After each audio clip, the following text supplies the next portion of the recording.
Yes, hello everyone, Falter Rash, Goody Cúilín Media. Welcome back to another show here. It's episode 5 already, would you believe, of this Cúilín Media journey. I'm joined once again by Liam White, Matthew Hurley, Aaron Prendergast, and me, Seamus Brady. We're going to run through a weekend preview episode. We're going to look ahead to some of the big club championship action that is going to take place this weekend.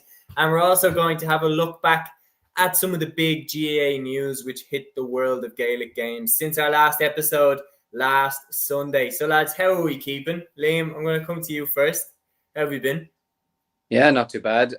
Was at the ploughing 2 of the 3 days this week, and my calves are absolutely killing me from walking around all day trying to interview people. But it's been a good week. I've been managed to interview Davy Fitzgerald and Ronan Maher on Tuesday, which was nice. Getting to interview obviously legends of the GAA game.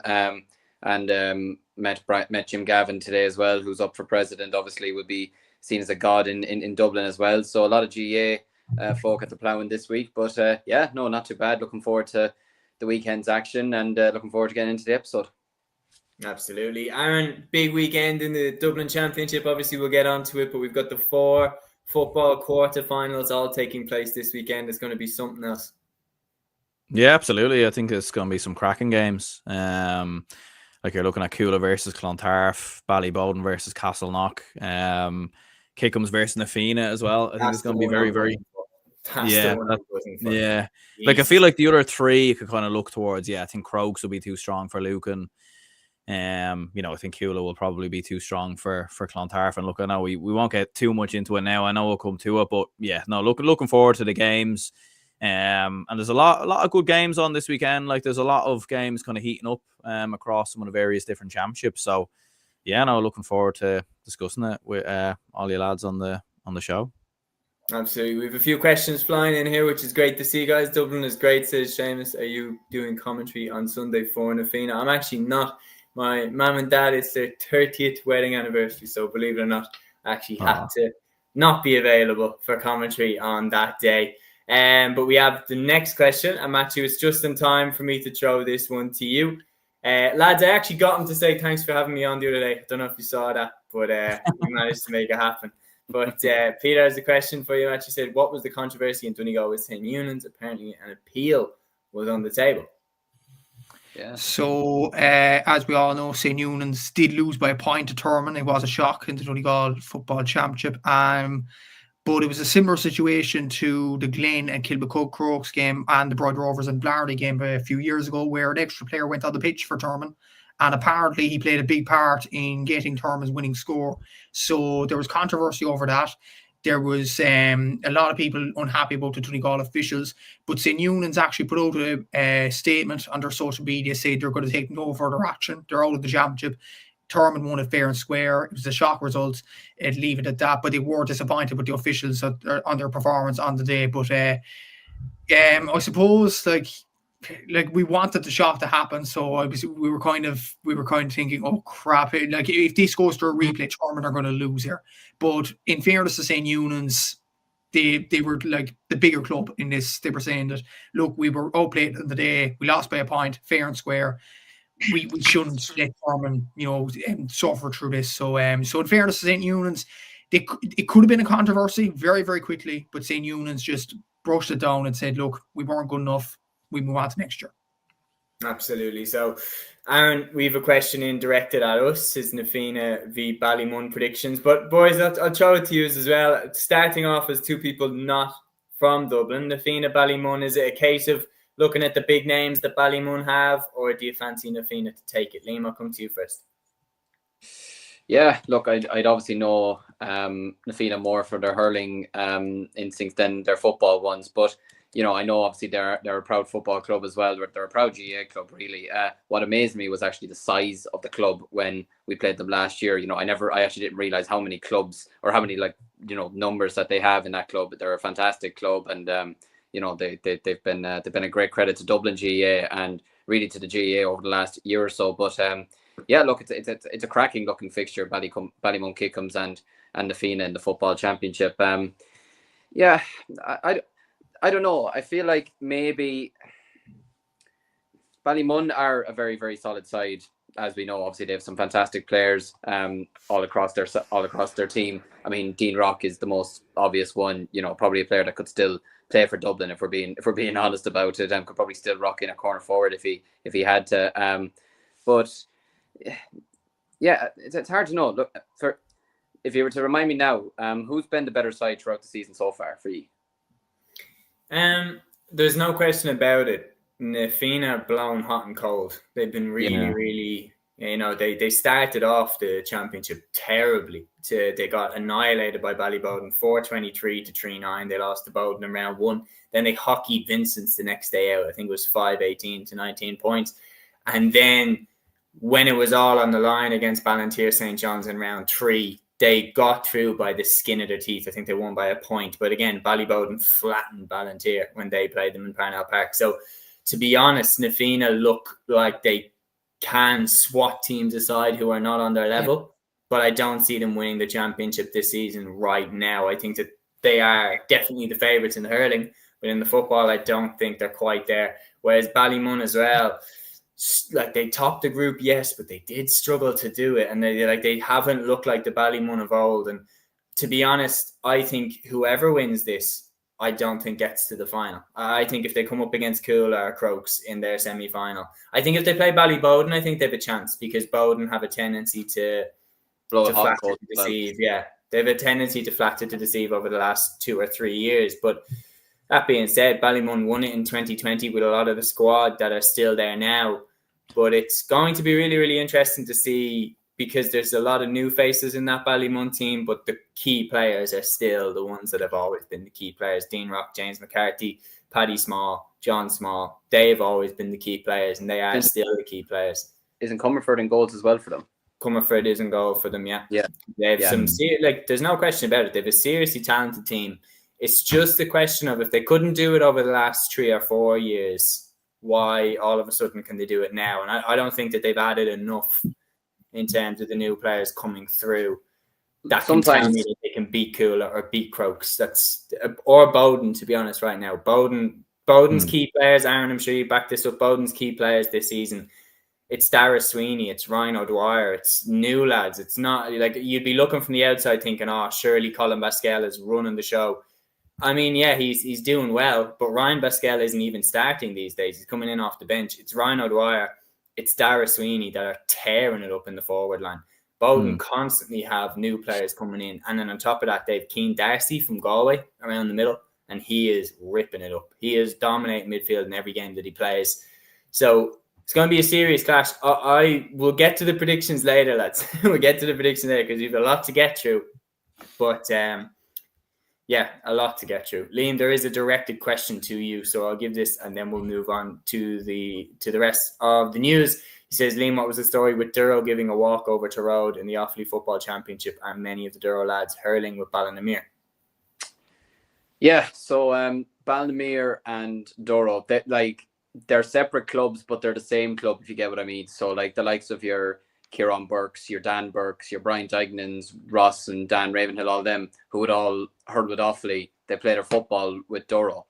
And so Durrow, look, without trying to be controversial, Durrow wouldn't be seen as one of the strong teams in football. They'd be seen as like a team that maybe kind of like, well, I wouldn't say like Kickham's now, that'd be a bit disrespectful to Kick. Actually, that's very disrespectful to Ballymun Kickham's. But the way you just described it is like hot and cold. Like Durrow could be a team that they could maybe on their day pull off maybe a shock result, but they don't have the quality or enough quality to pull off kind of wins like that. Whereas Ballynamere were at the start of the season seen as one of the favourites for the Offaly Senior Hurling Championship.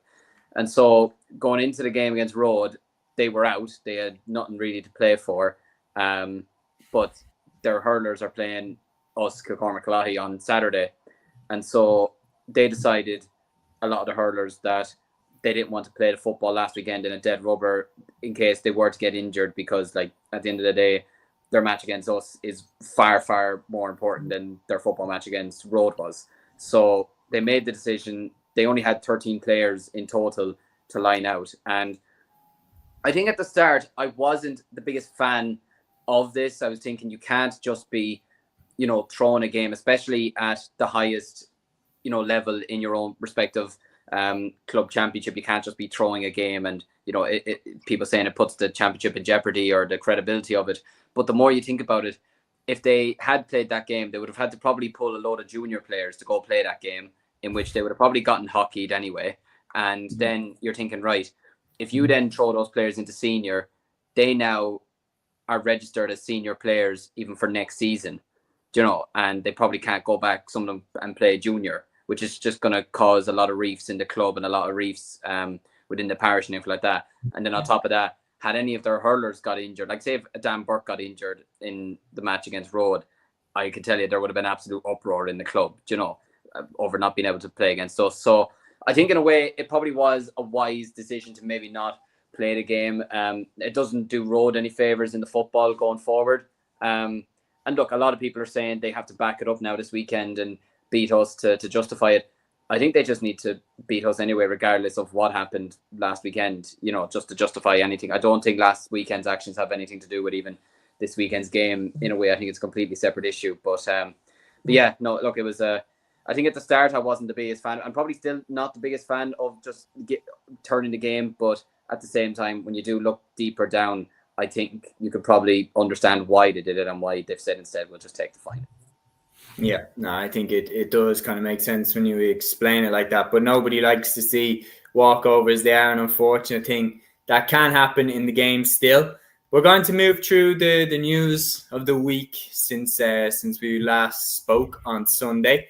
Matthew, I am going to give you this story. Henry Shefflin becomes the Kilkenny under-20 hurling manager. Are we seeing potentially some foreshadowing here? Is this potentially Kilkenny's future senior hurling manager, or are we running too far ahead with this? Probably running too far ahead. It's an under-20 appointment from a legendary figure in Kilkenny hurling. I think, look, it's a good appointment in terms of trying to rebuild Henry's career, because I remember when Henry was at Galway, it was especially the last year of his tenure with the Galway senior hurlers, it was putting it mildly a disaster.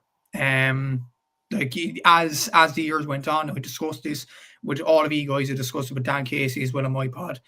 As the years went on with Galway, it just got worse and worse with Henry Shefflin. That kind of questioned him as a high-level manager.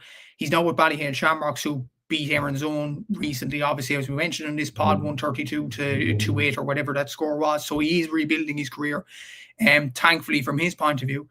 And I think the under-20 job in Kilkenny, look, it's a good move forward. I don't think he was able to take the senior job in Kilkenny. I know a lot of people would have wanted Derek Ling out after, Kilkenny didn't do well this year, got to the All-Ireland semi-final, didn't do much afterwards.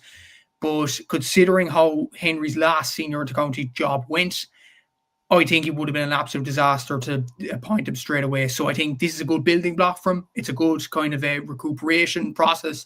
He needs to go into the under-20s now. If he does well there, look, he's going to be the Kilkenny senior hurling manager in the next few years.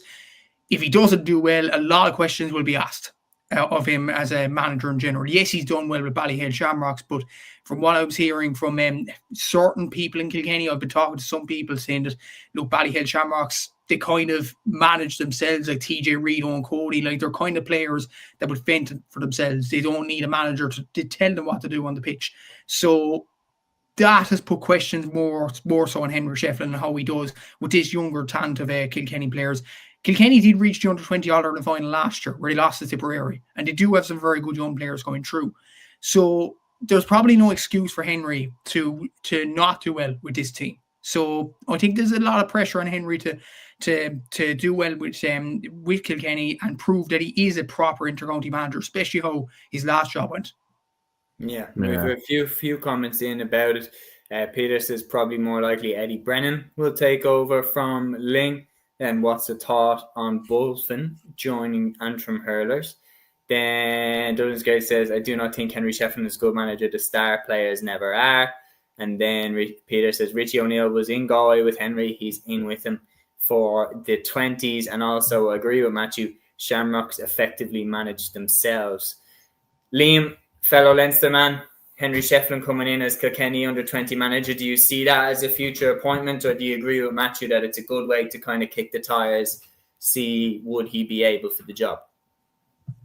I think he would be able for the job. Like, I still think he did a good job enough in Galway, especially in his first 2 years. I don't think he actually did that bad. Obviously, his last year was a complete disaster, especially by the standards of Galway and the standards that they would have set in the years previous. And look, to me, he still is a good, proven manager. I know you say, look, obviously you have players like TJ Reid, you have your own Cody's, your Richie Reid, all these players who can obviously fend for themselves, but they still do need to be coached at the end of the day. You still need to coach these players. Like, it's not just about coaching players. It's, getting them doing the right things off the pitch. It's getting them having the right mentality, willing to die with their boots on for you. Even players who are in their 30s, who have experience over years and years and years of playing hard-hitting games or close enough games or tight games, they still need to be managed even in their later careers, especially as you get later on in your career as well, because you need to manage how lads train, what they're taking on, how many minutes can they actually physically train, especially if you're someone like TJ Reid, who's 36, 37, 38 now, like lads like that. So I still think he's a very good manager. He won the All-Ireland with Ballyhale at the end of the day. He's still an All-Ireland winning club manager, which is a very, very impressive feat to have. Now, look, do I think he'll do it this year with Ballyhale? Personally, no. I just think O'Loughlin Gales are extremely, extremely strong in Kilkenny. And I think, especially after getting knocked out by Thomastown last year, I think if he could get over Thomastown in a quarter final, first of all, it'd be a huge step for him as a manager to get over the line in a game like that, especially after the way they went out last year. But yeah, look, I do agree with Matthew, though. I think it's a good move for him to go in as under-20 Kilkenny manager. I think he was going to become a Kilkenny manager of some kind at some stage. It was just a matter of when rather than if. With the whole thing about would he have been suited to go in after Derek Ling, I do agree with Matthew, probably not right now. I still think Ling can do a good job with Kilkenny. I still think he is someone who I think can actually lead Kilkenny to an All-Ireland title. Look, they've lost to Clare in 2024. They shouldn't have lost that. Tipperary this year, I mean, they scored 30 points. It was just the goals that killed them. Obviously, and look, there's no point making an excuse about the scoreboard in Croke Park like that. They still lost the game. They still went for goal anyway. So, but still, they only lost to the All-Ireland winners by 2 points. And they were in the All-Ireland final in 23. So they're really not that far off. I don't think Ling has done as bad a job as people make it out to be. It's always going to be difficult taking over from Brian Cody and trying to live up to the legacy that he has. But yeah, I think it's a good learning curve for Henry. Anyways, if he could get a successful run as Ballyhale manager, and like you said there, they also still lost to that under-20 team last year. Lost to a very, very good Tipperary under-20 team. That they were the favourites going into the start of the year, or at least for me, they were probably the favourites going into the start of the year, especially going into Munster as well, if they felt like the team to beat. So yeah, I don't think there was any shame in that. But I think if he could get Kilkenny an All-Ireland under-20 winner first since 2022, it would go a long way for him. But I would say maybe if he has a very good year this year, has a good year with Ballyhale, and if Derek Ling maybe doesn't deliver an All-Ireland next year, or at least at minimum an All-Ireland final, then who knows, maybe in 2027 we could be seeing Henry Shefflin as the new Kilkenny manager, and could be starting to potentially see a new era in Kilkenny hurling. We'll just have to wait and see. No, we certainly will. I think when you look at it, when you were mentioning there about people underrating the job that Derek Ling has done, I mean, he has, in my opinion, the team now that he has aren't as good as that team that Brian Cody managed in the All-Ireland final against Limerick in 2022, where they scored 226 and pushed that Limerick team all the way. That being said, Brian Cody went 7 years without winning the Liam McCarthy Cup at the end of his tenure. They won it last in 2015. And you would have been a brave man to say that we would be here in 2025 heading into 26, and they still haven't won one since. And Aaron, I'll throw this one to you. It said Peter says Owen Murphy was on with Woolley yesterday. 11-year drought is haunting them now.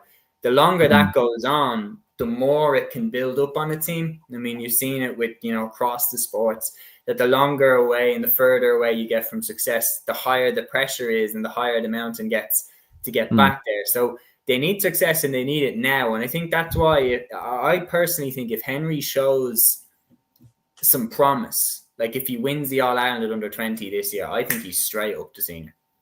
Yeah, I agree with you as well. I think it's a tap-in really from the Kilkenny County Board, to be honest with you. I think they're shooing it in, like bringing him in for a year or two with the under-20s. Like, I think most Kilkenny fans already want Derek Lyng out as well from the last couple of years, which I do agree with you lads as well. I do think it is actually quite harsh, to be fair, for Kilkenny fans to feel that way with Derek Lyng. But no, I agree as well. Like, and I agree with what Liam was saying. I don't think things were that bad as what we made out with Galway. Like, for the first 2 years, I thought they did very well. Like, they got to a semi-final. They were quite, like, they played well against Limerick as well. Like, in the first half of the the second semi-final that he had against Limerick, they were 6-7 points up at half-time, playing some phenomenal stuff. And Limerick obviously came out and steamrolled them in the second half. And whilst the last season went very bad, like, when you look at Micheál Donoghue, who's come in, Galway legend of a manager, like, fair enough, yeah, he got them out of Leinster, but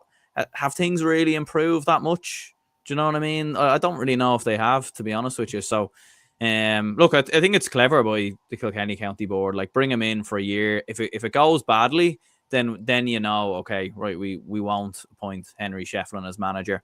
But if it goes well, then I think more people will get behind it. There won't be that kind of feeling in the background of when he was there with Galway. And another thing worth mentioning as well, and I know you've mentioned it as well, Seamus, he knows that Galway team inside and out now as well. Like, he knows a lot of the players, and maybe, look, some of those players will be moved on and different things like that over the next couple of seasons. But I think there is, Henry will he'll have been on the other side a little bit. So, look, there are question marks there, but Eddie Brennan's an interesting one, because, like, Eddie Brennan's obviously done a lot of work with clubs and different things like that. He was manager of Cúilín for a while.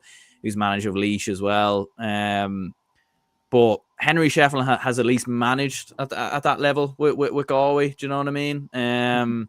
So it's an interesting one. I think between either or, it's an interesting show. But look, I think as well, if Derek Lyng has a great year with Kilkenny, then no one's getting it as well. So it's up in the air at the moment anyway. Absolutely. What we'll do is, as well, we have 3 stories, and then one that I do think we're going to be on for quite a while. So what I'll do is I'll give one each to the 3 of us, and then we'll discuss the story of the GPA proposing an 80% increase in the grants, because I think we could be talking about that for a while, and then we'll run through some club championship action for the weekend ahead. So starting off, Liam, I'm going to give you this story. Declan Bonner announced officially as the Fermanagh manager. Matthew put this together for Cúilín Media and for the Gaelic Statsman page on Monday. It was rumoured, and we did discuss it briefly on the Sunday edition. We were talking about him potentially becoming Fermanagh boss, but he is officially named now. Obviously, multiple Ulster titles as a player and manager with Donegal, and now he takes the reins at Fermanagh. What do you make of this appointment? What do you expect? Yeah, it's a very, very interesting appointment, obviously taking over from Kieran Donnelly. He's going into a big job, it has to be said. And I mean that by the perspective of Fermanagh over the last couple of years have been a team that have probably been a small bit disappointing. I think it'd be kind of fair to say. Like, they've been a team who over the last couple of years, especially in the Tailteann Cup, have not really lived up to some bit of expectation. I felt like they gave it a bit more of a go this year, but they still just felt like a team that had another year to go up, but just could never, ever do it. And even this year, you could see it in Division 3 as well. Like, they had some good wins in that division and put in some good performances here and there. But they were always just a team that you could just never rely on to get a win. Was it the down game that I remember this year that they really, really should have got over the line in, and they completely capitulated in? It just games like that, losing to Carlow in the Tailteann Cup as well. Just games that were so sloppy. So I think bringing in a man like Bonner, who is, he's a shrewd operator. He takes no BS. He's an experienced winner as well. He's an experienced manager, experienced coach. Like, he's been in management for a long time as well. Like, he is what's he, 60, 61 years of age, 62 years of age. He's been coaching for well over 2 decades now.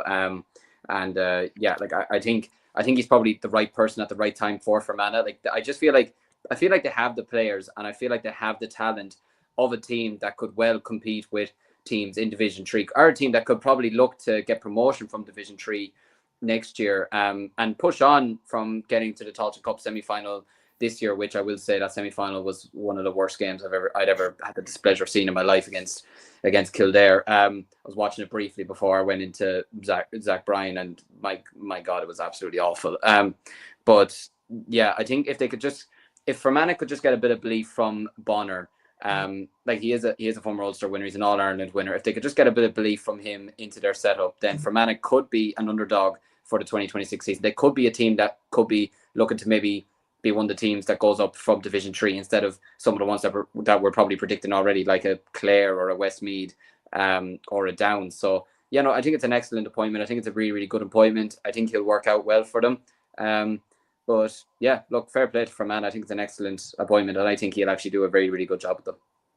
I think it's a solid appointment as well. I think he'll do well there. Matthew, your story, the official Camogie All-Stars for 2025, the nominees were announced. And again, you put the post together, fair play to you, and the Player of the Year nominees were announced as well.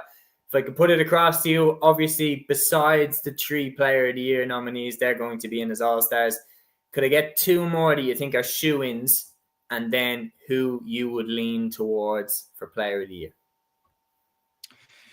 Well, Carrie Donan has to be a shoo-in, especially after all Ireland final performance, especially after that winning free to win the All-Ireland. And I suppose her pressure, her dealing with the pressure of leading that Galway team, I think Carrie Donan is certainly a shoo-in for an All-Star there.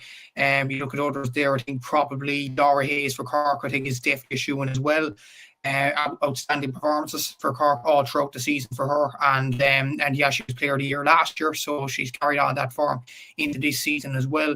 And for me as well, I think Ciara Hickey from Galway is probably a shoo-in. I was really impressed with her at centre back in the All-Ireland final. I think she won about close to 10 turnovers in that final as well, and I didn't realise this. I think she's about still 21, 22 years of age. So I thought she was a lot older because, the experience that she did show in that Ireland final was absolutely outstanding.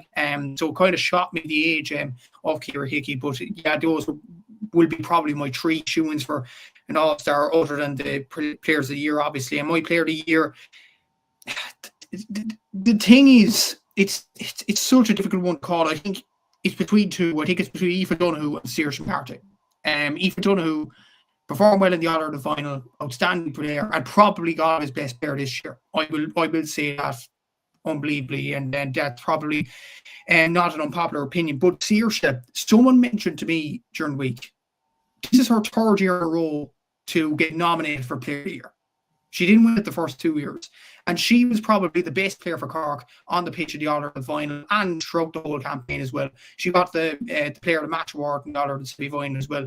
And if there was one player on the Cork team that was getting them up for these sorts of games, it was Saoirse. And I just think she plays with a smile on her face. But like, even I interviewed her on Star Sport podcast and Southern Star as well. She's probably the best person that you could interview because, yes, she's a brilliant player, but you just had that feeling she loves the game. She goes out on the pitch. She play her because she enjoys it. It's not a chore to her. She just do it, and she's an absolutely incredible player in terms of that. For that reason, like, I just think to be nominated for 3 years in a row, you deserve at least one. And I think Saoirse deserves it this season because of that. Yes, I do get the arguments that the Player of the Year should go to the All-Ireland champion. And initially, I did have Aoife Donoghue with my Player of the Year. But the more I think about it, the more I'm thinking Saoirse absolutely deserves it. So, for my opinion anyway, I don't know what you think, but I think Saoirse McCarthy deserves Player of the Year this year. Yeah, it's a very good show. And I thought in the final, her performance was absolutely outstanding. I think that if it was given to her, I don't think anybody could have any complaints. I'd be between Aoife Donoghue and Saoirse McCarthy. No disrespect intended to Dervla Higgins, but that would be who I would be leaning towards. Aaron, your story. Carl Gallagher returns from the AFL. He's back from Australia, the big Monaghan midfielder. He's returned from Adelaide Crows. His spell there is over. It's a big, big boost for Monaghan and a timely boost as well, because you look at the players that have retired recently from Monaghan, namely the big one is Darren Hughes. They need reinforcements around the middle, and that's exactly what Gallagher will bring.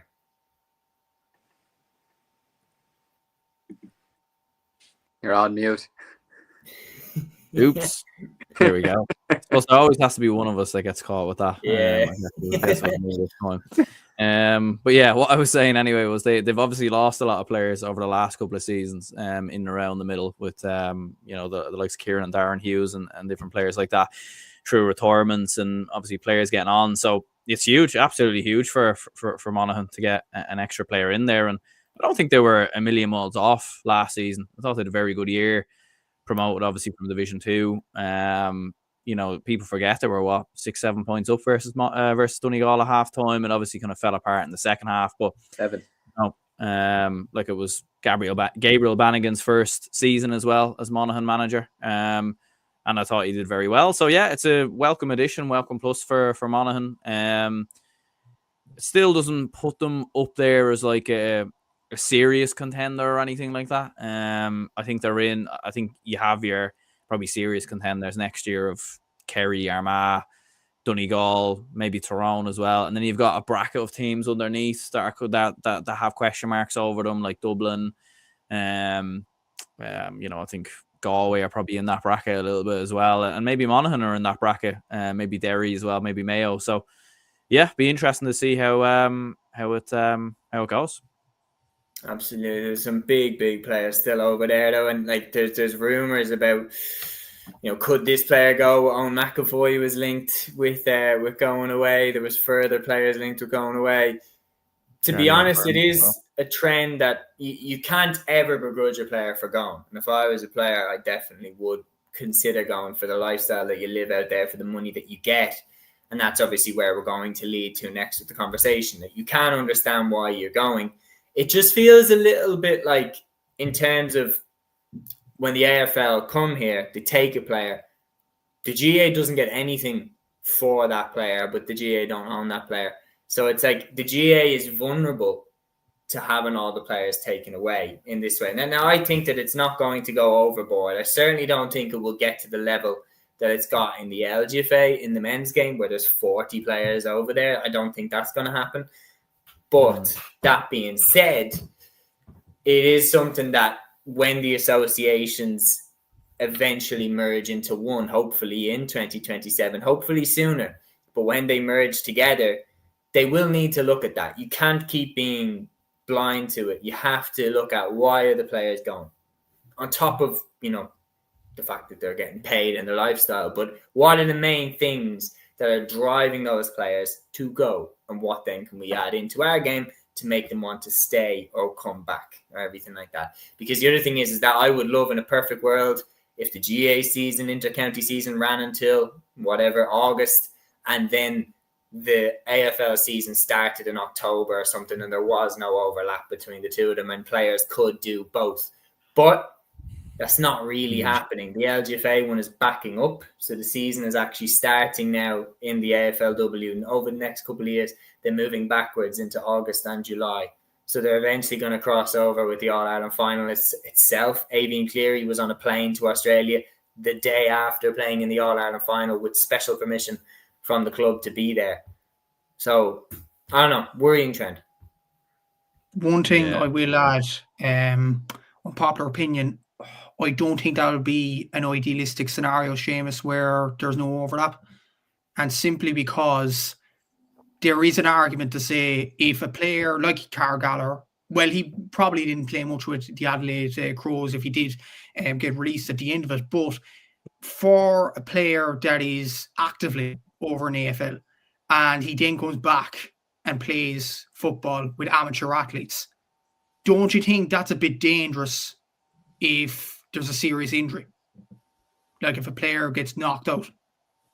Because they would have been training, high intensity, professional level over the last few months or so. Like an example down here in Cork, you all know Mark Keane, obviously the goal against Kerry and stuff like that. He's coming back to play in the 4th-tier Cork football for his club in the next few weeks against Island. It's Mitchelstown against Island Rovers, and he's coming back to play for the Mitchelstown team.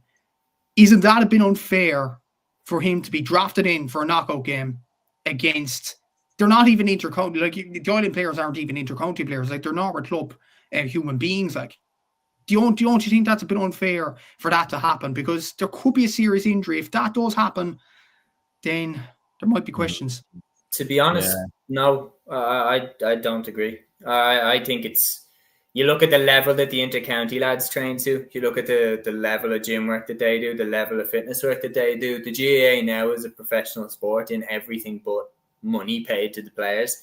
It's professional in terms of the time commitments. It's professional in terms of the gym sessions. It's professional in terms of the diet that they're on. And to be honest, most of them have jobs that completely cater to their inter-county career. There are exceptions, but most of the players are teachers that, they're working jobs that allow them to have the evenings off or the weekends off to go get these gym sessions in, go get the diet in, everything like that.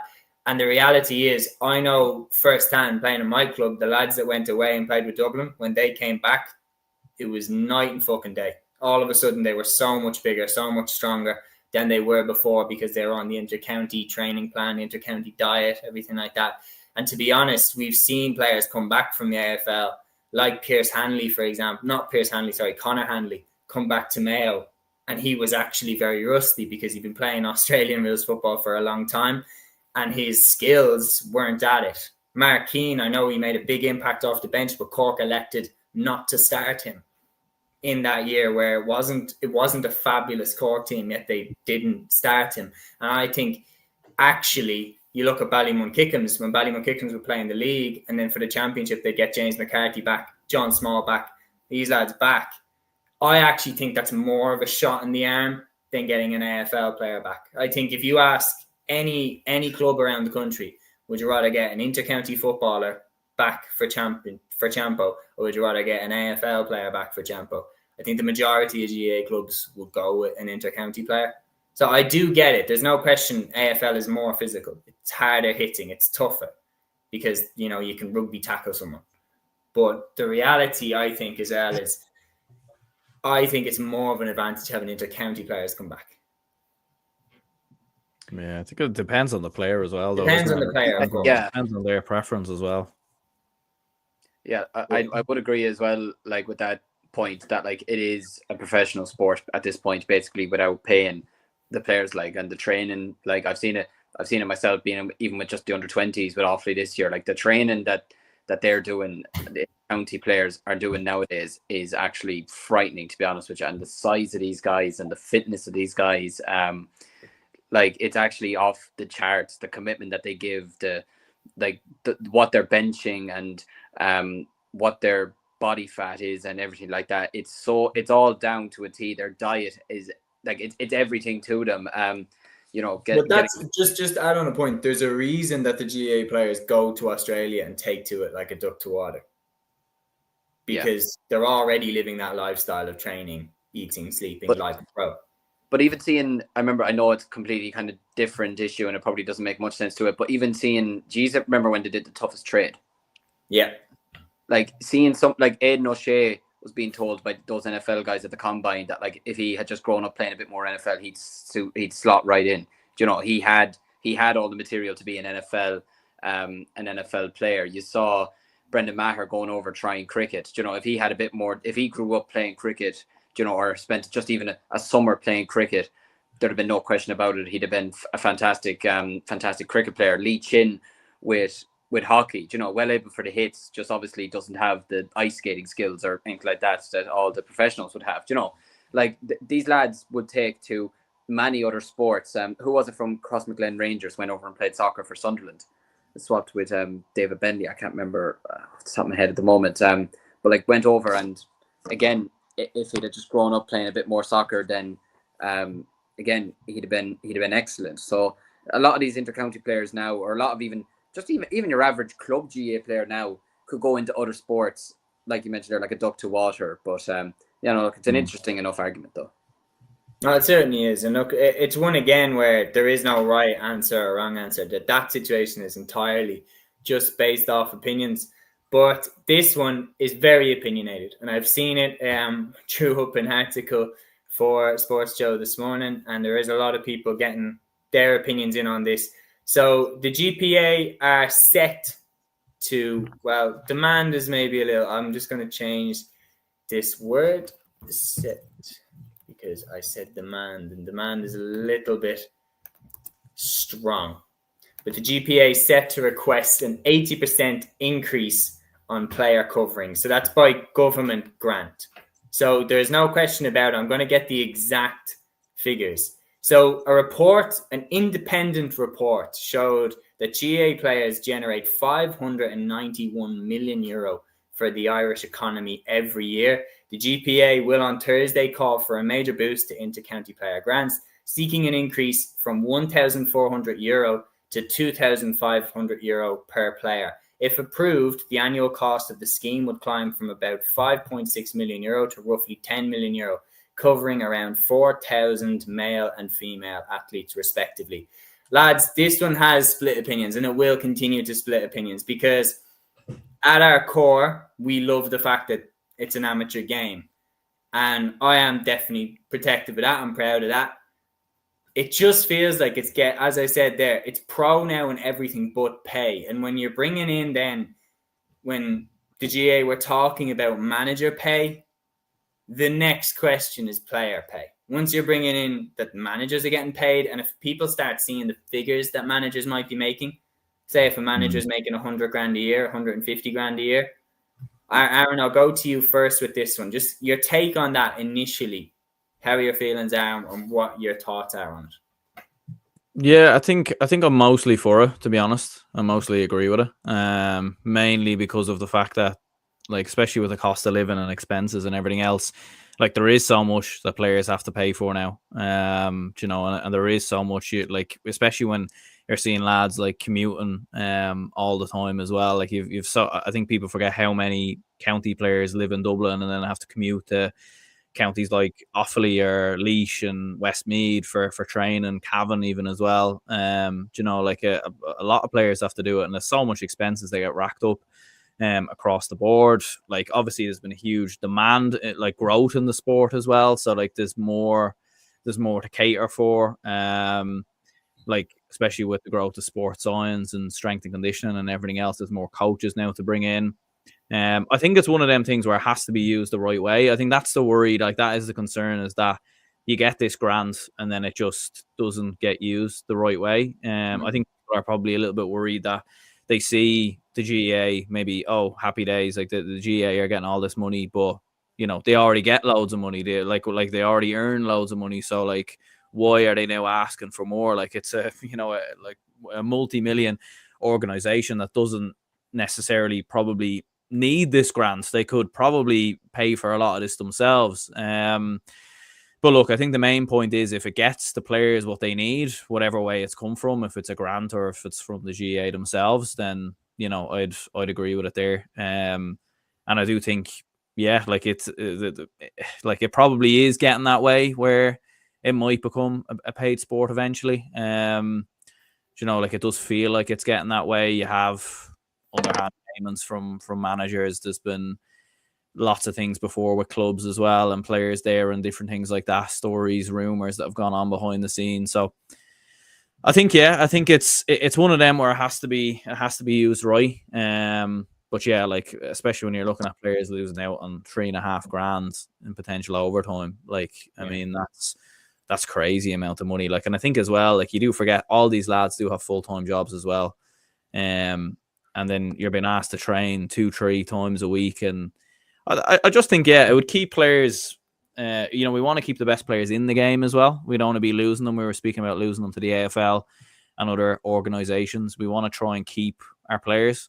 Or we want to try and keep the sport as competitive as possible. We don't want players opting out and things like that. So, yeah, look, in terms of how it's going to work, I don't really know. I don't know the ins and outs of that, but I think my initial take would be for it. Yeah, it's very, very interesting because I do agree with Jan. I think it's a slippery slope in terms of like, but it feels like there's a wave behind this because of how professional the game is getting.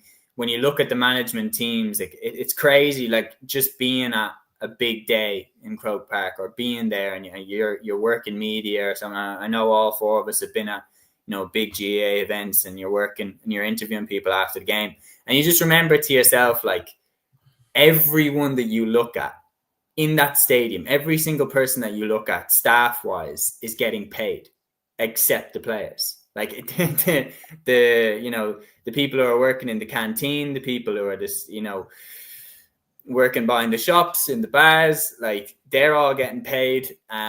Every single member of that background team, especially at the inter-county, like the top inter-county level, they're all getting paid. Maybe the volunteer, maybe a kitman's a volunteer, maybe here or there, but like the physios are all getting paid handsomely. The only ones not getting paid are the players. And that's always been something that we've guarded. It's always been something that we've protected. But when managers start getting paid, Matthew, is that almost like a dangerous match that, like, once that's lit, it's like, okay, gloves are off now type thing? It's a very good point you mentioned there about like journalists are getting paid and the staff around Croke Park are getting paid, stewards, everyone's getting paid except the players. And yeah, that does really hit home. And the figures that GP are putting out, like losing that amount of money, it's absolutely mind-boggling in a way. You're kind of on the fence with all this. Yes, the players deserve to get paid for what they offer to fans of the sport and things like that. But I go back to, well, this was 8 years ago now. I don't know, do you remember Johnny Cooper talking to Jeff Stilling and Chris Kamara on that AIB documentary thing about their journey to Croker? And I think it was Jeff asked Johnny Cooper a question: would you want to get paid like it's soccer? And Johnny Cooper, this is from a 6 in a row winning All-Ireland champion, by the way.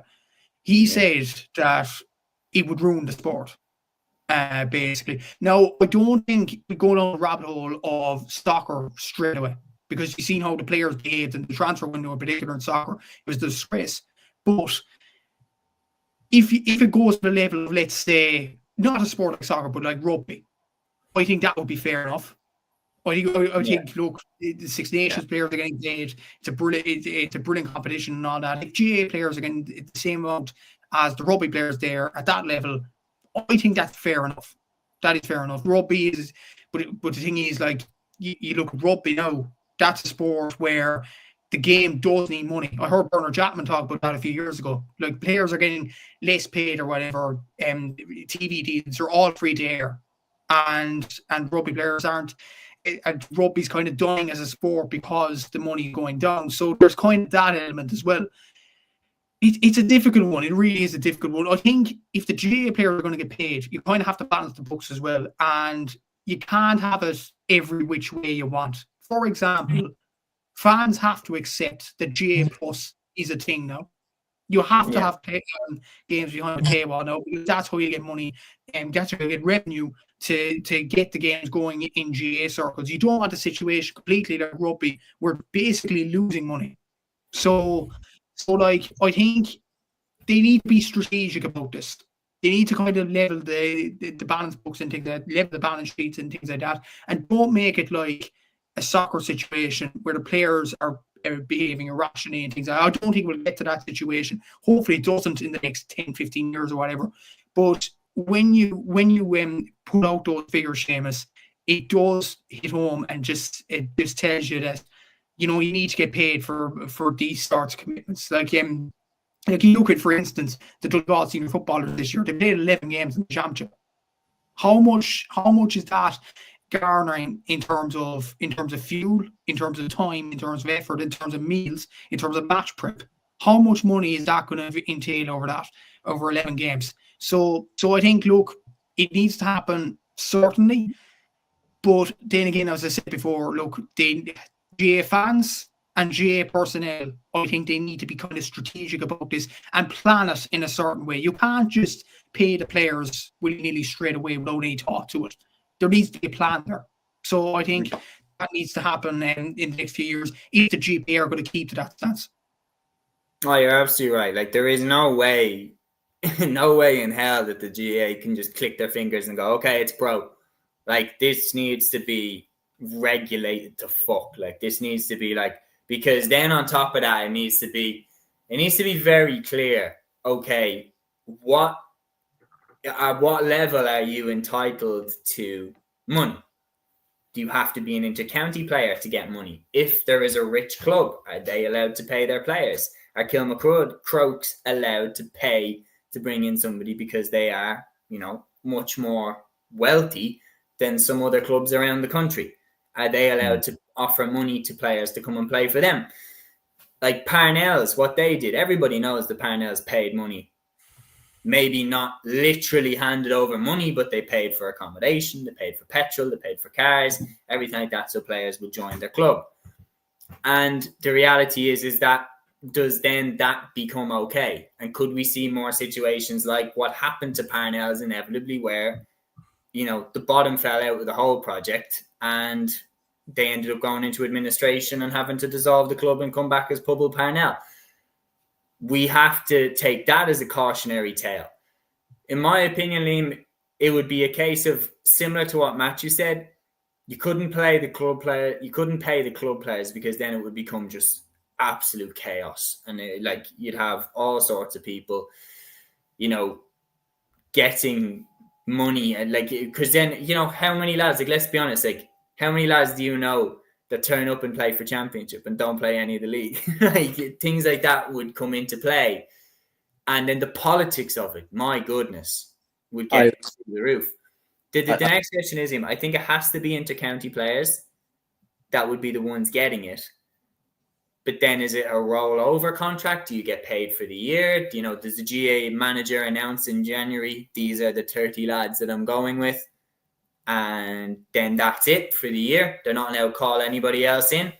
Or how? But one thing's for sure, there needs to be clear and concise, like, regulations involved here. And the thing is that deep down, I don't really want it to happen. I'm the same as Matthew. Like, I absolutely adored that clip at the end where Johnny Cooper was like, no, ruin it. And you saw how blown away Jeff and Cammy were by the attitude of the players. But it almost feels a little bit inevitable.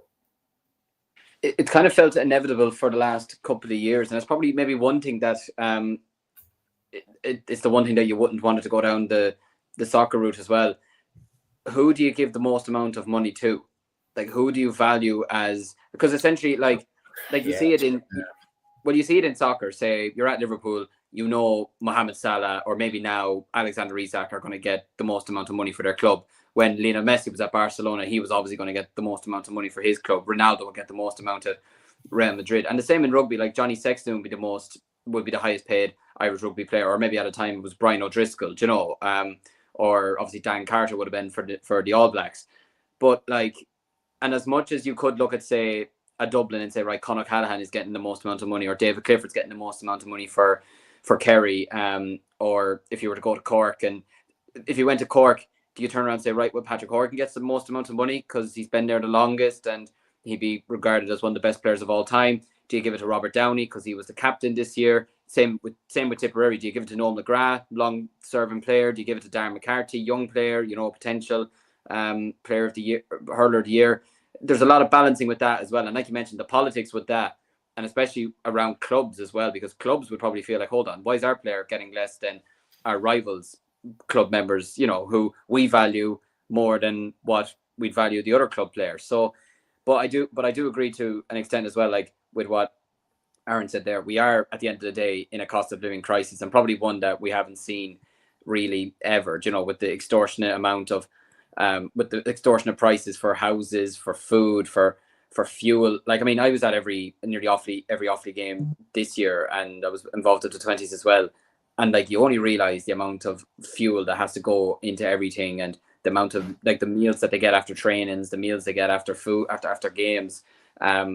Like, it's actually, if you actually added up all the money throughout the year that you've probably spent going to matches and getting food, and especially, like, say, for me and my father, who would have gone to a lot of the Offaly games this year, like, we went down to Cork for the league final. We went to Parnell Park for the first game in the championship.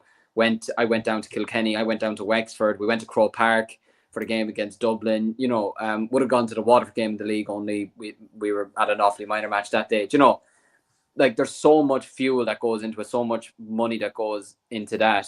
And then it was even funny last year when I was in Sweden and I was showing people clips of hurling and clips of Gaelic football. And the moment they turned around, they heard me telling them that the players don't get paid anything, they were astonished, because they were amazed by the skill of these players and the fitness level and everything they put into it. And then to turn around to them and say, yeah, these guys who are playing in front of 50,000 fans in Páirc Uí Chaoimh, or 82,000 in Croke Park, or even I don't know, 20,000 in Portlaoise or whatever, are not getting a single cent, and they have to get up the next morning and go teach third class, or they have to go work their shift at Portlaoise Garda Station, or they have to go work as a sales reps for Hyundai or something like that. They were absolutely astounded. So, but I do agree kind of with Matthew. If you developed a type of rugby style, but you balance the books over the next couple of years, like you said there, as well as clubs, not only club players, you wouldn't play the league. A lot of them don't even train. You know, and that's down for a lot of reasons. That's down to work. That's down to travel. You know, obviously they'll know a couple of months out what their schedule is in terms of what club matches they will have throughout the year, when the intercounty team would probably realistically be out, so they can plan around that. But yeah, I feel like if you started giving every single player money, it would probably create a lot of issues, and it would probably be forcing a lot of players as well, who a lot of the time can't make trainings, can't make matches for obvious reasons, you know, because at the end of the day we're amateur players. It could just get extortion. Excuse me, it could get extortionate out of nowhere, and clubs or counties could just excuse me, go bankrupt out of nowhere. I'm choking here even thinking about it. But yeah, no, it's an interesting call. I feel like it's been inevitable for a while. But yeah, I'm kind of the same as he. That clip of Johnny Cooper when he said it to them in 2017 after winning an All-Ireland final, you know, after playing the battle that they did against Mayo, and then to tell them, no, like, we don't want to get paid. It would ruin the sport. It is something to be proud. And as well, you wouldn't want players in a way to be getting big money and then to develop egos in a way. Do you know, like, I don't think they would anyway, but like you see David Clifford taking photos with kids after every single game, or in our case, Adam Screeney or Conor Callahan would whenever he plays for Cúilín or plays for Dublin, especially if he's playing outside Croke Park. Like, for them to then maybe start getting a lot of money into their bank account, could that kind of diminish it in a way? Could they be seen as more celebrities in a way, which I wouldn't want, to be honest with you? I think it's really interesting. I think my main grudge with the status quo, I adore the system the way that the way that it has been, I would say. I think right up until, because what happened was that over the last 10 years, what we've seen an explosion of the amount of money in the game. Sky Sports came in, started paying for the games. GA Go followed on. All of a sudden, there's a lot more commercial money, marketing money getting thrown around. There's a lot more people trying to come in and get a slice of the pie. Like, once that starts happening, and, you know, you go to the media center now and, you know, it's packed with, you know, media outlets that 10 years ago, 15 years ago either didn't exist or weren't covering the GAA. You then, you know, all the podcasts that have popped up, we're not behind the paywall, but how many ones are? Like, how many GAA podcasts have gone behind the paywall? All of a sudden, there's a lot of money flowing around the GAA. And bit by bit, I think the players, there's no doubt, in my opinion, if I was a player, and let's say that, you know, I had a particularly rough few weeks training, or, you know, a really bad match, and I was getting stick off the fans or something like that, the way that some players unfortunately do, I wouldn't be surprised if some of them think, you know, I'm making all this money for, you know, all these people, and I'm still, you know, having to get up and go to work in the morning because I don't want to, like, you know, this feels like a full-time job. And especially, this is what really pisses me off with the way that it is right now, is you see like a legend like Lauren McGee, who is literally Dublin icon, won how many All-Irelands and been a key part of them. She does her cruciate and she has to dip into her own pocket to pay for the surgery. That's bullshit. Like, that's the first thing that needs to change. Any player who gets injured playing inter-county should never have to dip in to their own pocket to pay for the surgery. That should be covered right from the bat. Like, there should be no questions asked there. Did you get injured playing for your county? Yes, you did. Okay, well, the GA are going to cover that. That's the way that I think it should be. I think that should be kind of the first thing taken care of. Like, she admitted there about like how Mick Bohan chipped in to pay for her surgery, or pay for a good chunk of the surgery. That isn't good enough, in my opinion. That isn't good enough. But the reality is that what you said is, and look, Peter nearly beat me to the punch there. Like, the reality is right now it's unofficial, as you were saying, Liam. There's payments that are hush and everything like that, and it kind of would be better if they just came to light. But if it came to light how much managers would be getting paid, I think a lot of players would have a right to ask questions. Like, would have a right to be like, hang on, what's going on here? I think at the very least, what this should do, and I fully agree with this, Aaron, just like you said, I fully agree with what the GPA are putting forward. No player should be out of pocket to play inter-county. No player should be out of pocket to play inter-county because of what they give the country, because of what they give us fans. And they give us, let's be honest, they've given all of us a career. We get to talk about these games and everything like that. If they weren't playing, there'd be no games. I'm not as interested in the other sports to make a podcast about them. So, yeah, I'm super grateful to them, and no player should be out of pocket. Now, we're into an hour. We're only a half hour away from getting delusional as fuck, so we're going to move on into the club previews. Aaron, I'm going to come to you first. Club championship preview time. All four of us are going to highlight games that in particular we are looking forward to that are taking place across this weekend or in the middle of next week.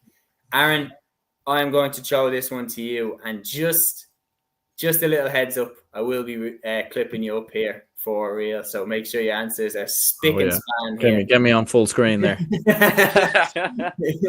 Make sure the answers are spick and span. But the one that I want you to give a quick preview for, I'd like you to quickly preview and predict who you think is going to win each of the 4 Dublin Senior Football Championship quarterfinals. So we've got 4 quarterfinals taking place this weekend in the go-ahead Dublin Senior Football Championship. Aaron, as a dub, I'd like you to predict them, who you think is going to get into the semi-finals. So we have Kilkenny Crokes against Lucan Sarsfields. We have Cúilín against Clontarf. We have Ballybowden St. Enda's against Castleknock. And we have Ballymun Kickham's against Na Fianna. So starting off, Crokes, Lucan. Yeah, I'd go with Kilkenny Crokes to come through that. I think they've far too much firepower. I think we all know the firepower that we have. What I would say, though, is that Lucan Sarsfields are a very well-run club in Dublin. Hurling-wise, they're very strong. Football-wise, they've come on as well. And whilst they don't have a huge amount of county stars within their team, they don't have too many notable players who are going to jump out. They are one of them teams that can cause a couple of problems. And like you remember Crokes down the years have had a few scares. You remember that Raheny one a couple of years ago that went to penalties. Obviously, they lost last year to Cúilín. So don't be surprised if this is a bit closer than people think. I remember when Crokes played Thomas Davis a couple of years ago as well. Thomas Davis gave them a good rattle as well. So don't be surprised if this is closer than what people think. But I would expect Crokes to still come through by 4 points. Very good. Next game is, of course, Cúilín against Clontarf. Cúilín v Clontarf. Who are you thinking? I think this one will be a little bit more comfortable. I think Cúilín will win this fairly handily, to be honest. I think it'd be 7 or 8 points. I think it'd be fairly comfortable. Very good. And then the next one, Ballybowden St. Enda's versus Castleknock. Well, look, I have a Ballybowden St. Enda's jersey on the back there, so we better back them. Although I do think Castleknock, to be fair, we know obviously with big players like here on Kilkenny and whatnot, they're a team that in these type of games can pull off a shock and a surprise, and Ballybowden can be quite hit and miss. But as you said, some of the new players that have come into Ballybowden have been very impressive, the likes of Dara Sweeney and a few others. So I think Ballybowden will have enough. I go with a 5-point win. Yeah, no, I was just getting distracted there. Liam, your hand looks fucking massive when you put it up close to the camera there. Rocky Balboa over there. I wish I had his money. I was just looking there. I was like, Jesus. Oh, he's got it right up against the camera. Anyway, the last one, Aaron, probably the most difficult one to call. Ballymun Kickham's versus Na Fianna. Yeah, I think I agree with your point earlier talking about Na Fianna being very hit and miss. They have been very hit and miss at times this year. Ballymun have big game players who can step up and do it in the big moments. As we know with Dean Rock in terms of 2-pointers. Na Fianna have had big injuries at different stages this year as well. They've been missing some key players. So I think Ballymun will do it. I think it's one of them where if Na Fianna get a jump on Ballymun early, I could see Na Fianna holding on and winning the game. But I think if this is a tight game going down the home stretch, I fancy Ballymun to have enough. Especially with Paddy Small in the ranks as well, Dean Rock, as we've mentioned, a few other lads in there as well, Evan Comerford between the sticks. So no, I think Ballymun will do enough. I don't think either of these two will win the Dublin Championship, but I do think Ballymun will have enough, and I'd go with the narrowest 1-point win and maybe even extra time as well. Yeah, I think that one is going to go right down to the wire as well. Interestingly, if you are correct in all 4 of your predictions, we would be left with the last 4 clubs to win the Dublin Championship in Ballybowden, Ballymun, Kilmacud Crokes and Cúilín. So they have been the 4 powerhouses, although it is worth mentioning Na Fianna were in the final against Kilmacud, lost by a point. So they have been razor close in terms of getting there as well. But that's definitely the one that myself and Aaron are looking forward to the most. Matthew, if you could highlight any particular club action this weekend, what are you looking forward to, man? There's mostly hurling on, but in terms of football, there's probably one championship that really catches my eye. Obviously, other than the Dublin Championship, it is the Mayo Championship quarterfinals. So Crossmaglen and Deal Rovers, who we talked about a few weeks ago, they're playing Belmullet. That'll be a difficult enough game for Crossmaglen. They do have good players like Kobe McDonald and Jason or Jordan Flynn, for example, and all them they've done absolutely brilliantly over the last few years, and momentum is a big thing for them. Belmullet, though, Ryan O'Donoghue's in that team, and Ryan O'Donoghue is one of Mayo's main forwards, so it's going to be very interesting to see how that all plays out there. Knockmore playing Ballintubber as well. Knockmore, probably one of the best Mayo clubs over the last few years. They do have Ray Dempsey, I think, back in charge, and Joe Brody, certain Joe Brody in the backroom team there. So I'd be hoping Knockmore will lose this weekend. They're in Ballintubber with Killian O'Connor on that team, Dermot O'Connor and all them. So look, that'll be a difficult enough game, and it'll be interesting to see how Mr. Brody will fare in a quarterfinal in Mayo there. Ballahutterine are facing Ballinasstephenite, and Ballinasstephenite finished second in their group as far as I know in Mayo, so they were the champions last year. They lost to Coolair Strandhill in the Connacht Championship, so is that squad going downhill? So that'll be very interesting to see. Ballahutterine are a good enough team, obviously, with Cuba Callahan, who's one of the main scorers in the Mayo Championship, not probably one of the main good players in Mayo in terms of inter-county standard, but he's very good at club level. And then you have Brayfield against Westport, which is a very interesting game. Obviously, you have Brayfield with the O'Shea's and some good players there. Westport, you still have Lee Keegan kicking about. So it is a very interesting weekend in the Mayo quarterfinals there. But as I said, in hurling, there is a lot of big games in the hurling game this weekend. The Clare Hurling Championship is the semi-finals this weekend. And we talked about the Clare Championship a few weeks ago, that it's so wide open when you look at it. Kilmaley are playing Narrow Guinness in one semi-final. Very interesting. Kilmaley, from what I'm seeing anywhere, the surprise packets in the Clare Championship at the moment. Narrow Guinness seem to be the main side on form, with the likes of David Reedy and Shane O'Donnell and all them in the Narrow Guinness team. You did have Cloney Quinn coming up against Ballier. So you have Ballier with the brilliant Tony Kelly, and Cloney Quinn have Ryan Taylor, who's probably Clare's best performer this season in a poor enough campaign, and Peter Duggan there on that Cloney Quinn team as well. So we could have an interesting, but if Cloney Quinn and Kilmaley reach the final in that competition in the Clare Championship, that'll be some final in terms of uniqueness in many ways. In my own county in the Cork Championship, you have quarterfinals this weekend. Middleton are facing Glen Rovers. Obviously, I can't talk too much because the next game, SARS are playing Charleville. Hopefully, we'll get over the line in that game. And St. Finbarrs are facing Emo Kelly. That's a difficult game to call it there. But probably the most important game of the weekend in the Cork Championship is the relegation playoff between Erin's Own and Newtown Chandrum. So Newtown Chandrum were the All-Ireland champions in 2004. They won the Munster Championship in 2009. They had the likes of Ben O'Connor, Jory O'Connor, all in their ranks, and they have Tim O'Mahony right now. Erin's Own have been over 30 years, close to 40 years in the Premier Senior Championship. So one of the traditional clubs is going to go in the Cork Premier Senior Hurling Championship, which should be very interesting to see in terms of that. In the Limerick Championship, I think it's the quarterfinals this weekend. Yes, the quarterfinals there. So Ballybrown are facing Adair, Kilmallock are facing Monaghan. And I think that's it. Yeah, Ballybrown are facing Adair. That's a difficult enough game to call. Aidan O'Connor is on form there for Ballybrown. Adair have some good players in there as well. Kilmallock did lose heavily last weekend to Ballybrown. So how will they react in this quarterfinal to Monaghan, who were an intermediate All-Ireland a few seasons back? You have the temporary preliminary quarterfinals as well. Jacob Brackett against Tumavara. Talked about Tumavara a few weeks ago. Dar McCarthy, what a player he is. Glenouty Rossmore playing Drummond Inch. You have Kildangan against Kilron McDonough's in that preliminary quarterfinal as well. So a lot of interesting games in the championships there. But I think the Clare Hurling Championship, considering it's so wide open, it's going to be very interesting to see the semi-finals in that competition this weekend. Oh, certainly. There's a few there that are sent up to be crackers. I think Ballybrown are kind of going under the radar, and Limerick, there's some really, really good players. Colin Coughlin's with them as well, isn't he? I believe. I think so, yeah. Yeah, no, he always stood out to me. I remember looking at him and being like, if you played in any other team in any other era, you would be starting every single game. But he was in that Limerick half-back line with Diarmaid Byrnes, Declan Hannon and Kyle Hayes. So, I mean, it's going to be very difficult to get game time there. Liam, any game in particular are you looking forward to?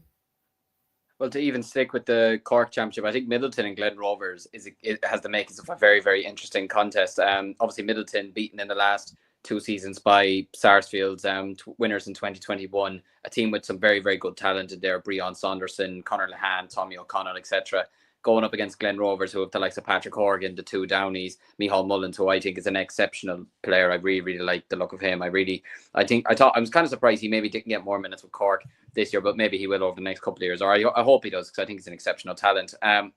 But yeah, it's probably one of the most difficult games to probably predict over the weekend.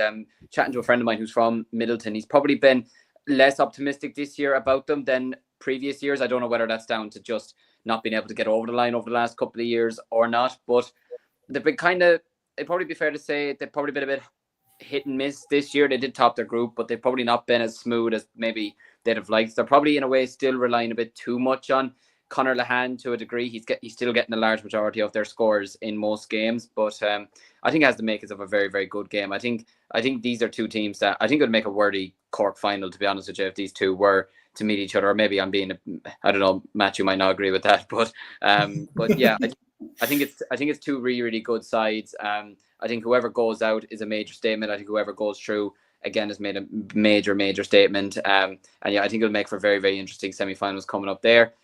Boyle and Pádraig Pearses in the Roscommon Football Championship. I think more just for the sake that I hope Pádraig Pearses go through. I hope they don't go out at this stage. And my prediction goes to shit. But no, I think I'm praying to God that they go through. Although when you do look at the players that Boyle do have, obviously the Smiths, they've had Luke McGrath over the years, Mark O'Connor, so that'll be a very, very interesting contest. And then, yeah, the big game I'm looking at this week, I think Kildangan, Kilrowan, McDonald's might be an interesting enough game as well, considering Kildangan have been one of the top teams in Tip over the last 10 years, but just haven't been hitting the highs this year really at all, to be honest. They got big beaten against Toomey Vara in Group 1, in their group game, lost out to Holy Cross, Ballycahill as well. So, but it might still be an interesting enough battle there. And of course, the game I'm looking at this weekend, which could determine my happiness for the next year, is Kilcormac Cloughey and Ballymere in the Offaly Senior Championship Quarter Final. If we lose that, I'm handing in my resignation to Cúilín Media. You'll never ever see me again. But yeah, look, it's an interesting contest. It was obviously last year's Offaly hurling final. A lot of people in the county might have seen this as the final again this year, but neither of us have probably been hitting the levels that we would have liked. I think we've not been at our best, but we've still been that team who, even when we weren't at our best in our draws against Belmont and Shinrone, we still could easily have won those games as well. So I think it kind of shows maybe that we are a team that even when a team plays really, really well against us, they still can't beat us. But obviously that could all change this weekend. With Ballymere, I think it's been a very, very disappointing season from their perspective. They lost on the first day against Kildare, and it really, I think it kind of hit them in a way that they maybe didn't expect. Got lucky against Tullamore, weren't their best against Sir Kieran, and then they lost to Burr in the last round, which ironically Tullamore were playing Kildare. I was at that match, and Kildare won by a point, but had Tullamore gotten a goal in the last minute, Ballymere would have been out of the championship, and there would have been major repercussions for the club if that had happened. But yeah, look, it's going to be a very, very interesting game. There won't be much love between the 2 sides. It'll be very, very hard hitting. KK Ballymere on Club. Yeah, it's on Clubber this weekend. It's on 5:00 on Saturday evening. And I will be going to church Saturday morning praying to God that we go through the championship. Like, you think I'm joking? I'm not. No, I'm rooting for you as well. I picked Kilcormac to win Leinster. I don't give a fuck about you, but I just don't want to be. Cheers. No, seriously, I do hope he's pulled through. It's hilarious. Like, a lot of teams probably wouldn't want either one of us to win the championship. We're probably 2 of the most hated clubs in Offaly at the moment, but But look, it is what it is. Look, if we get through, I hope to God we do get through this weekend. And I still think we will, because I still think we have a better squad than Ballinamere. But it's the only thing kind of about the two of us this year that a lot of people in around Offaly have been saying as well. If we can't get up for this game, we don't deserve to win the championship. If Ballinamere can't get up for this game, they don't deserve to win the championship. So, but the only thing is, it won't be simple for either one of us going through, because if either one of us goes through, we'll have a semi-final meeting with one of Bor, who have already beaten Ballinamere this year, or Belmont, who have drawn with Cormac tops their group, beat Shinrone, and have had a major turnaround this year, have the likes of David Nally, Oisín Kelly, who hurled with Offaly and been exceptional players for Offaly over the last couple of years, especially Oisín Kelly this year in particular. So, no, I think, look, it's a big game on Saturday. Hopefully we do get through it, but yeah, no, I'm I don't know. I can't imagine. I just can't picture it. If we lose, then oh my God, you might never see me again. Well, time will tell. Time will tell, and that brings to an end another episode here on Cúilín Media. So that's our 5th episode in the books. We've discussed obviously the new managerial appointments, the GPA potentially getting an 80% increase in government grants to cover the player expenses, and then on top of that, we've previewed club championship action and talked about Carl Gallagher returning from Australia as well. It's been a good episode. Thank you very much to Peter Griffin. He says here as well, great show, lads. Thanks a million. See ye Sunday. It will be Aaron and Liam on Sunday. So a bit of a switch with myself and Matthew are taking this one out. But big thank you to Peter. Big thank you to Dublin is Great. Big thank you to Smart Parents 812, NIRB as well. Thank you so much to the four of you for jumping in, getting involved in the discussion, making the episode a hell of a lot more enjoyable. We will see you on Sunday, 8 p.m. live. Chat to you all then. Follow your instinct, baby. Follow your instinct.